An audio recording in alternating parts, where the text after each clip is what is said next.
Hello, good day to all. Welcome back to our channel, The Home Director. இன்னைக்கு வந்து ஒரு special vlog. நம்ம வீடு வந்து அழகாக வச்சுக்கணும், டெக்கரேட் பண்ணி வச்சுக்கணும் அப்படின்றது எல்லாருக்குமே பிடிக்கும். எனக்கும் ரொம்ப பிடிக்கும். ஸோ நான் வந்து பார்க்குற இடத்துல எல்லாம் குட்டி குட்டி ஸ்டாச்சுஸ் வந்து வாங்குவேன். நான் வாங்கலைனாலும் எனக்கு தானாக வந்து அமையும். ஸோ நமக்கு வந்து இந்த ஆடியிலேருந்து கண்டினியூஸாக நியூ இயர் வரைக்கும், அப்புறம் பொங்கல் வரைக்கும் நமக்கு சின்ன சின்ன ஃபெஸ்டிவல்ஸ்லேருந்து பெரிய ஃபெஸ்டிவல் வரைக்கும் கண்டினியூஸாக வந்துக்கிட்டே இருக்கும். நம்ம வீட்டில் puja room, TV cabinet, book shelf, table எல்லா இடத்துலையும் குட்டி குட்டியாக நிறைய ஸ்டாச்சுஸ் வந்து பார்க்க முடியும். ஏன்னா எனக்கு அது ரொம்ப இஷ்டம் அப்படின்றதுனால நான் அங்கங்கே ஸ்டாச்சுஸாக வச்சு டெக்கரேட் பண்ணுவேன். ஆனால் வீட்டுக்கு வர கெஸ்ட்டு, ஃப்ரெண்ட்ஸ், ஃபேமிலி எல்லாருமே கேட்குற ஒரே கேள்வி, எப்படி வந்து மெயின்டைன் பண்ணுறீங்க? பார்க்க அழகாக தான் இருக்குது, ஆனால் மெயின்டெனன்ஸ் கஷ்டமாச்சே அப்படின்னு வந்து கேட்பாங்க. சில பேருக்கு பெட்ஸ் வளர்க்குறது ரொம்ப பிடிக்கும்ல, அவங்கள கேர் பண்ணுறது, பத்திரமா பார்த்துக்கிறது எல்லாம் ரொம்ப கஷ்டம் தானே. பட் அதை அவங்க பிடிச்சி பண்ணுறாங்களா, அந்த மாதிரி தான் எனக்கும் இந்த ஸ்டாச்சு மெயின்டெனன்ஸ் ரொம்ப ரொம்ப பிடிச்சி தான் நான் பண்ணுறேன். ஆனால் என்ன தான் நம்ம ஏதாவது லிக்யூட் போட்டு வைப் பண்ணி பலன்னு தொடச்சா கூட அந்த கேப்லலாம் வந்து டஸ்ட்டு ஃபார்ம் ஆகிடும். அது வந்து பார்க்குறதுக்கு நல்லா இருக்காது, கொஞ்ச நாள்லேயே பழசான மாதிரி தெரியும்.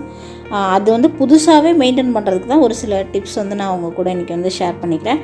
ஃபஸ்ட்டு வந்து நம்ம ஸ்டாச்சூஸ் வாங்கும்போது சீக்கிரமாக கலர் போகிற மாதிரியோ இல்லை வந்து ஒரு ரொம்ப குவாலிட்டி இல்லாத ஒரு மெட்டீரியலோ நம்ம வந்து செலக்ட் பண்ணக்கூடாது. ஏன்னா லைஃப் டைம் நம்ம வந்து அதை பார்த்து ரசிக்க போகிறோம், நம்ம வீட்டை வந்து அதை அலங்கரிக்க போகுது அப்படின்னும் போது கொஞ்சம் ப்ரைஸியாக இருந்தால் கூட கொஞ்சம் நல்ல குவாலிட்டியான மெட்டீரியலாக கொஞ்சம் ஷைனியாக இருக்கிற மாதிரி நம்ம வந்து பார்த்து செலக்ட் பண்ணணும். அப்புறம் வந்து நம்ம வீட்டில் கொலு வைப்போம், நம்ம ஃப்ரெண்ட்ஸ் ஃபேமிலி எல்லாருக்குமே வந்து தெரியும். கொலு டால்ஸ் மட்டும் நம்ம வந்து தண்ணியிலலாம் வாஷ் பண்ண முடியாது, அது ஃபுல்லாகவே மண் பொம்மைகள் தான் வந்து கொலுவுக்கு விசேஷம். ஸோ நான் மேக்ஸிமம் செலக்ட் பண்ணுற எல்லா டால்ஸும் மண்ணில் தான் வந்து செலக்ட் பண்ணுவேன். நான் வந்து கொலு டால்ஸ் எடுக்கும்போது கொலு டால்ஸ் நான் எப்படி மெயின்டைன் பண்ணுறேன் அப்படிங்கிறது ஒரு தனி வீடியோவாக நான் உங்க கூட வந்து ஷேர் பண்ணிக்கிறேன். இன்றைக்கி வந்துட்டு டிவி கேபினெட்டு கீழே இருக்கிற ஸ்டாச்சுஸ் மட்டும் வந்து நான் எப்படி க்ளீன் பண்ணி மெயின்டைன் பண்ணுறேன் அப்படிங்கிறது மட்டும் நான் உங்க கூட வந்து ஷேர் பண்ணிக்கிறேன்.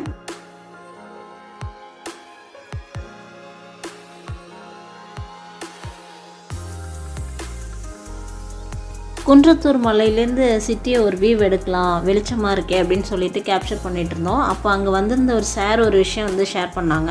நாங்கள் வந்து க்ரீனாக இருக்குது அப்படின்னு வந்து டிஸ்கஸ் பண்ணிகிட்டு இருந்தோம். அப்போ அவங்க ஒரு விஷயம் எங்ககிட்ட வந்து ஷேர் பண்ணாங்க. நாங்கள் என்ன சொன்னமோ அதுக்கு அப்படியே ஆப்போசிட்டாக ஒரு விஷயத்த வந்து ஷேர் பண்ணாங்க. அது என்னன்னு நீங்களே கேளுங்க.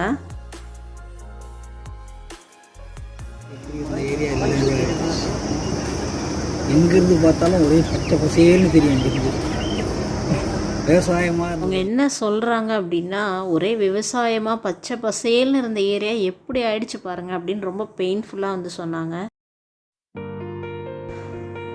ஓகே, இப்போ வந்து vlog கண்டினியூ பண்ணலாம்.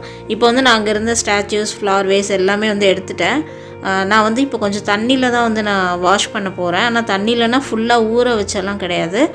கொஞ்சமாக ஒரு பவுலில் தண்ணி எடுத்துகிட்டு அதில் கொஞ்சமாக வந்து விம் லிக்யூட் போடுறேன். ஏன்னா வந்து நம்ம சர்ஃப் லிக்யூட்லாம் போட்டோம் அப்படின்னா கலர்ஸ் போகிறதுக்கு சான்சஸ் இருக்குது, ஒரு மாதிரி ஃபேட் ஆகிடும் கலர்ஸ் வந்து.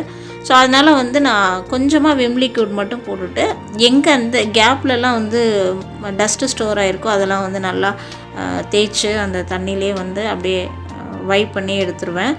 அதுக்கப்புறமா வந்து பைப்பில் வந்து தண்ணியில் வந்து நல்ல ஒரு ஃபோர்ஸான ஒரு வாட்டரில் வந்து க்ளீன் பண்ணி அப்படியே வந்து எடுத்து வச்சுருவேன், அவ்வளோதான்.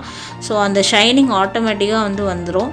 இந்த கேப்பில் இருக்கிற அந்த டஸ்ட்டெல்லாம் வந்து போயிடும். இதே மாதிரி தான் வந்து எல்லா ஸ்டாச்சுவும் வந்து நான் வாஷ் பண்ணுறேன்.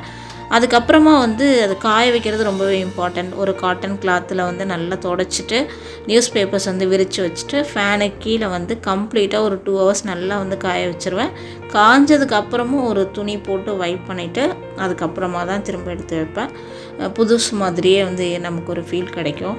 நம்ம வந்து கொலு வைக்கும்போது சின்ன சின்ன பாண்ட் அந்த மாதிரி செட்டப்லாம் வந்து போடுவோம்ல, அதுக்கு வந்து ராக் மாதிரி இது மாதிரிலாம் பண்ணுறதுக்கு வந்து பெபிள்ஸ் வந்து வாங்கி வச்சுருப்பேன். அதெல்லாம் வந்து நான் அந்த ஃப்ளவர் வேஸ்க்குலாம் வந்து கொட்டி வச்சுருக்கேன். ஏன்னா அதில் வந்து வெயிட் இருக்காது. ஸோ அதனால் வந்து இந்த பெபிள்ஸ் எல்லாம் அது உள்ளே போட்டு அது மேலே வந்து அந்த லீவ்ஸ் வந்து வச்சுருக்கேன். ஸோ அது எல்லாமே அந்த லீவ்ஸ், அந்த ஸ்டோன்ஸ் அது எல்லாமே வந்து கம்ப்ளீட்டாக தண்ணியில் கழுவிட்டு நான் வந்து பேப்பரில் இந்த மாதிரி ட்ரை பண்ணிவிடுவேன். இந்த வாரம் ப்ரோட்டீன் லட்டு எனக்கு ஒரு பல்க் ஆர்டர் இருந்துச்சு. ஸோ அதுக்காக ரெடி பண்ணிகிட்ருக்கேன். சில பேர் வந்து வாட்ஸ்அப் குரூப்பில் ஃப்ரெண்ட்ஸ் வந்து கேட்குறீங்க, நீங்களே தான் பண்ணுறீங்களா இல்லை வந்து வாங்கி சேல் பண்ணுறீங்களா அப்படின்னு. ஹெல்த் மிக்ஸ் ப்ரோட்டீன் லட்டு, அதுக்கப்புறம் வந்து பெல்லி ஃபேட் லாஸ் மிக்ஸ் எல்லாமே வந்து என்னோடய ஹோம்மேடு தான்.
இது வந்து ஒரு லைட்டு தான். அது வந்து உள்ளே ஒரு போர்டு இருக்கும், அதில் வந்து குட்டி குட்டி லைட்ஸ் வந்து இருக்கும். அது வந்து வாங்கி ஒரு 6-8 months இருக்கும் அப்படின்னு நினைக்கிறேன். நான் கண்டினியூஸாகவே வந்து லைட்ஸ் வந்து ஈவினிங்கில் ஆன் பண்ணுவேன். 6 o'clock ஆகிடுச்சு அப்படின்னா. ஸோ அதுதான் ஃப்யூஸ் போயிடுச்சு, இப்போ ஒர்க் ஆகலை. ஸோ அது எப்படி இருந்தாலும் போர்டு மாற்றணும் அப்படின்னா 200 அந்த மாதிரியாவது செலவாகும். ஆனால் இது டோட்டலாகவே இதோட காஸ்ட் வந்து 300 தான். ஸோ அதனால் வந்து அதை ஃபுல்லாக எடுத்துகிட்டு நான் வந்து கேண்டில் ஹோல்டராக வந்து யூஸ் பண்ணுறேன் இப்போது. இது வந்து நம்மளே பண்ணலான்னு நினைக்கிறேன். ஆக்சுவலி இது ஒரு கண்ணாடி ஒரு பவுலில் வந்து மேலே அந்த மாதிரி ஸ்டிக்கர்ஸ் மட்டும்தான் வந்து பண்ணியிருக்காங்க. ஃப்யூச்சரில் இது மாதிரி நம்ம வந்து ட்ரை பண்ணணும்.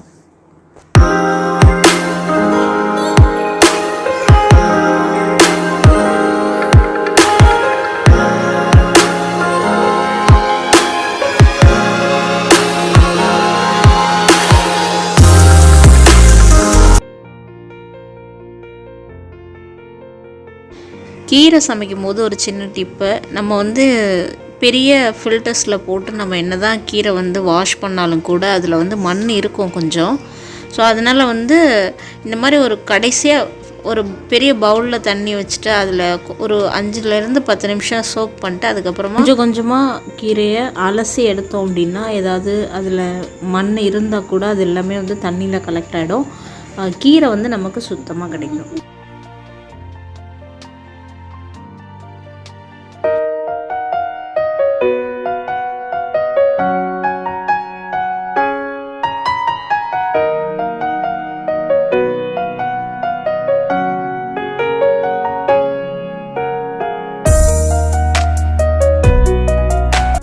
இப்போது எல்லாமே செட் பண்ணியாச்சு. இது ஃபுல்லாக சுற்றி நான் வந்து சீரியல் பல்பு போட்டு வச்சுருக்கேன். பகலில் பார்த்தா அந்த சீரியல் பல்போட அந்த வயசெல்லாம் அங்கேயும் இங்கேயும் வந்து அப்படி இருக்கிற மாதிரி தெரியும். பட் ஈவினிங் அந்த லைட்ஸ் வந்து நம்ம ஆன் பண்ணிட்டோம்னா அந்த ஃபீலே வந்து வேறு மாதிரி இருக்கும். ஒரு நல்ல பாசிட்டிவ் வைப் தரும்.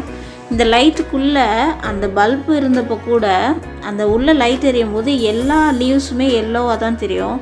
ஆனால் இந்த கேண்டில் வைக்க ஆரம்பித்ததுக்கப்புறம் அந்த ஒவ்வொரு லீவ்ஸில் இருக்கிற கலரும் செப்பரேட்டாக வந்து தெரியுது. எப்போவுமே வந்து இயற்கை அழகுதான்ல.